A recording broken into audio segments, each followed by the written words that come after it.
Back in April, I did a video showcasing some of the games for the Atari 2600, and if you're not familiar with that video, I'm going to put an annotation right over here.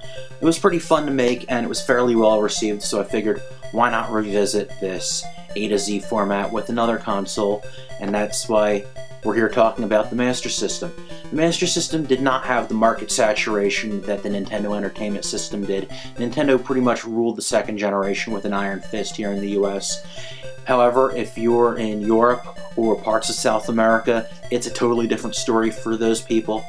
And if you're watching this and you're from those areas that had the Master System more than the NES, hope you enjoy this little nostalgia trip. And for the rest of us, this is kind of like a crash course in the Master System games. A lot of the games that I'm showcasing here weren't even available in the US, so this is even a crash course for me. A is for Alex Kidd in Miracle World. Before Sonic, Alex Kidd was Sega's mascot character, starring in a few different titles. This one was the first. I know Alex is supposed to be some kind of alien, but he always looked sort of like a monkey to me. B is for Black Belt. Walk to the right and punch your enemies till they explode. You're a black belt out to rescue your girlfriend from Wang. I don't even need to make a joke about that one. C is for Captain Silver. In this swashbuckling side-scroller, you're a young sailor out to find lost treasure and spell out the name of the game. This version is more like the arcade version than the one on the NES. D is for Double Dragon. Here's another one that's a more accurate version of the arcade game. Sadly, this one suffers from a lot more slowdown and sprite flickering than the NES version, but it's still pretty neat. E is for E-SWAT. Play as a muscle shirt-clad police officer who arrests bad guys by shooting them right in the face.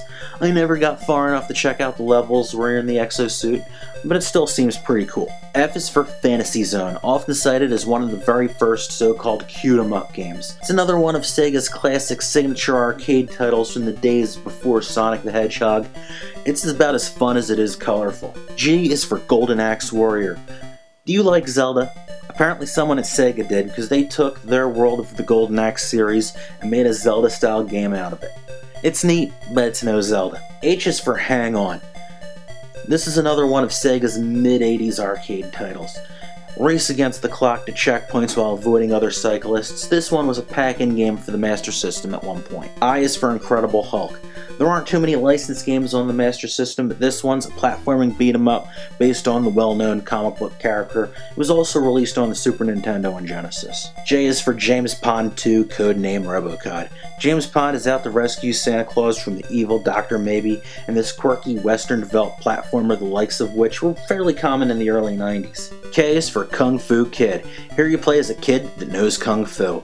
It's more walking to the right and kicking stuff here, and a bunch of those freaky Jiangshi, those weird-ass Chinese mythological vampire zombie things.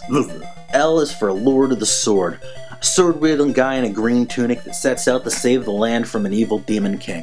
Sound familiar? This guy might look a bit more macho, but I think Link could still beat him. M is for Master of Darkness, also known as Vampire. It is the most blatant copy of a Castlevania game you'll find, just minus the whipping. It's a decent attempt at replicating the style of the premier gothic platform game series. N is for Ninja Gaiden. Totally different game than any of the NES titles. This one has some really interesting platform mechanics and some pretty impressive graphics for an 8-bit system. O is for Outrun, quite possibly the most chill racing game ever made. Hop in your Ferrari convertible and cruise. Features some awesome music by Sega composer Hiroshi Kawaguchi. P is for Phantasy Star, Sega's premier role-playing game series started right here with swords and sorcery in a futuristic setting. This time the game was considered huge with the 1 megabit of ROM. Q is for Quartet. Named for the 4-player simultaneous play of its arcade version, this port only allows 2 players and is very stripped down into a generic futuristic side-scrolling run-and-gun platformer. R is for Rastan. Control a big hulking Conan the Barbarian type who can reduce enemies to blood splatter with a mere slash of his weapon. It's a solid game based on an arcade machine by Taito. S is for Shinobi. In this Sega arcade port you control Joe Musashi, a modern-day ninja master armed with unlimited throwing stars to rescue a group of schoolchildren from terrorists. This kind of thing happened a lot in the 80s. T is for Time Soldiers, an overhead run-and-gun very similar to Akari Warriors. It was even published by SNK. Travel to 5 different time periods to rescue your comrades from a big bad guy. U is for Ultima 4, Quest of the Avatar.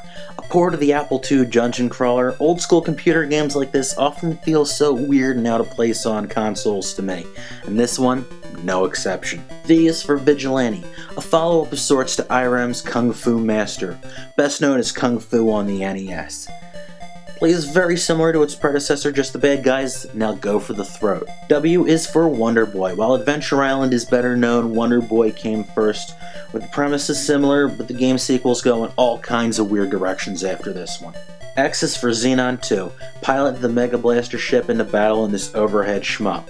Looks great for a Master System game, but suffers from some terrible slowdown, almost bad enough to make it unplayable. Y is for Ys, the Vanquished Omens. In the first game in the E series, it introduced us to Adol and the bump attack gameplay style, which, coming from someone who played a lot of Zelda and similar games, feels really weird. Z is for Zillion. Based on an anime series of the same name, you infiltrate the base of your enemies and enter self-destruct codes on a series of computers while gunning down enemies in your path. There were only 318 games made worldwide for the Sega Master System and the Mark III, its Japanese counterpart. That's a mere fraction of what was available for the Famicom and the NES. As I may have mentioned before, a lot of these games were exclusive to either Europe or South America. In fact, the Brazilian distributor Tectoy even continued to make games well into the mid-90s, even making ports of Street Fighter II and Mortal Kombat for the Master System. Hope you've enjoyed this look at some of the games for the Sega Master System. As you can imagine, times like this is when emulation software comes in really handy. Thank you for watching, and I'll see you next time. Take care. If you like what you see, feel free to check me out on social media. Otherwise, you can subscribe to this channel. I do new videos every Friday, sometimes on Wednesdays too. Once again, thank you for watching. Take care.